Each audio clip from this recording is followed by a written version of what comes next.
Dar prioridad a los vecinos de Valencia para acceder a una vivienda asequible, aumentando la edad hasta los 45 años para acceder a una vivienda e incluyendo el requisito de arraigo, 7 años de requisito de arraigo. En segundo lugar, medidas dirigidas a aumentar la oferta para contener los precios, con la identificación de 500.000 metros cuadrados de suelo dotacional, que pasarán a ser para construir vivienda, especialmente de jóvenes, medidas para impulsar la colaboración público-privada para que la vivienda pública de iniciativa privada colabore con la reducción de las listas de demandantes de vivienda y medidas y cambios normativos para aumentar la oferta y adaptar el plan general pues, a la ciudad del siglo XXI, donde la vivienda es un desafío global. Nosotros estamos cumpliendo, desde luego, estamos movilizando cada metro cuadrado de nuestra competencia ante el grave problema de la vivienda, pero necesitamos, insisto, que todos estemos en la misma dirección.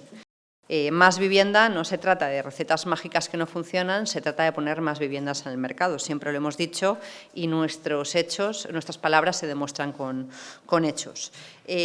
Porque la mejor receta es construir vivienda. O sea, no hay otra receta que construir vivienda y habilitar requisitos para que las personas puedan acceder a esta necesidad.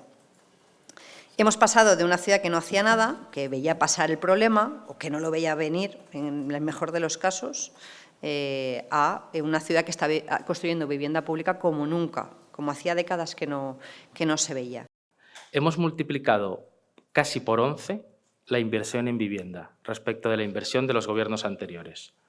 En sus gobiernos se invirtió 5,5 millones de euros y nosotros ya hemos invertido 60,3 millones. Hemos multiplicado casi por más de 30, no hemos multiplicado por 2, ni hemos multiplicado por 3, ni hemos multiplicado por 4, ni hemos multiplicado por 5. Hemos multiplicado por más de 30 el parque público de vivienda en 2 años y medio. Hemos incorporado 446 nuevas viviendas. Hemos multiplicado por 4 la adjudicación de viviendas de alquiler. Frente a las 39 de los mandatos anteriores de PSOE y Compromís, nosotros ya hay 160 viviendas a familias. Ya hay 160 familias y jóvenes de nuestra ciudad viviendo en nuevas viviendas del parque público del Ayuntamiento de Valencia.